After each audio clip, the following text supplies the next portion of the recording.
তর্ক বিতর্ক ওয়াকআউট আর উত্তেজনার মধ্যেই শেষ হলো জাতীয় সংসদের প্রথম অধিবেশন। কিন্তু প্রশ্ন একটাই, এই অধিবেশনের সবচেয়ে প্রভাবশালী বক্তা কে? তারা আমাকে ফজা পাগলা বলে কথা বলে, উনি একদিন এটা বলে।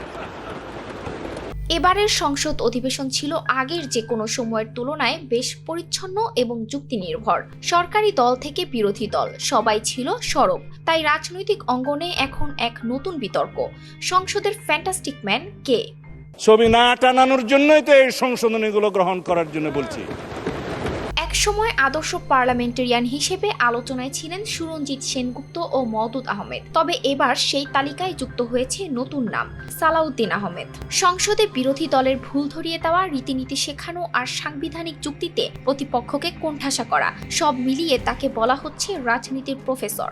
মাননীয় প্রধানমন্ত্রী তারেক রহমান সাহেব বাংলাদেশের ইতিহাসের সবচেয়ে খারাপ সময় বাংলাদেশের দায়িত্ব নিয়েছে।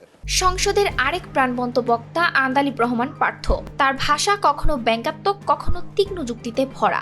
জুলাই আন্দোলনে বিএনপির ভূমিকা তুলে ধরা এবং বিরোধী দলের অবস্থান নিয়ে প্রশ্ন তুলে সংসদের শক্ত অবস্থান তৈরি করেছেন তিনি। বক্তব্য রাখতে গিয়ে বলে ফেলেছেন মন্ত্রী টন্ত্রী। মন্ত্রী শব্দটা এক্সপান্স করে দেবেন, টন্ত্রী। প্রতিহিংসার রাজনীতি ছেড়ে ঐক্য ও পারস্পরিক সম্মানের আহ্বান জানিয়ে প্রশংসা কুড়িয়েছেন আশরাফ উদ্দিন নিজান। রাষ্ট্রপতির পদকে সম্মান জানালেও ব্যক্তি শাহাবুদ্দিন চুপ্পুকে ধন্যবাদ দিতে অস্বীকৃতি জানিয়েছেন তিনি। তার অবস্থানকে করেছে ব্যতিক্রমী। জ্বালানির কোনো সংকটই না থাকে তাহলে এত লম্বা লাইনই বা কেন, দামি বা বাড়াইতে হয় কেন, অফিস কর্মসূচি সময় পরিবর্তন করতে হয় কেন? সবসময় আলোচনায় থাকা রুমিন ফারহানা এবারও ব্যতিক্রম নন। নিজ দলের সরকার ক্ষমতায় থাকলেও তিনি তুলেছেন কঠিন প্রশ্ন। জ্বালানির দাম, শপিং মল বন্ধ, কর্মঘণ্টা কমানো, এমনকি যুক্তরাষ্ট্রের সঙ্গে বাণিজ্য চুক্তি নিয়েও তুলেছেন প্রশ্ন। তার একক অবস্থানেই সংসদে তৈরি হয়েছে অস্বস্তি। স্পিকার, গাধাকে দিয়ে আপনি হাল চাষ করিয়ে এটার মধ্যে কোনো বাহাদুরি নাই। আর সব হিসেব পাল্টে দিয়েছে নাহিদ ইসলামের 33 মিনিটের বক্তৃতা। অনেকে বলছেন এই অধিবেশনের সেরা বক্তা তিনি।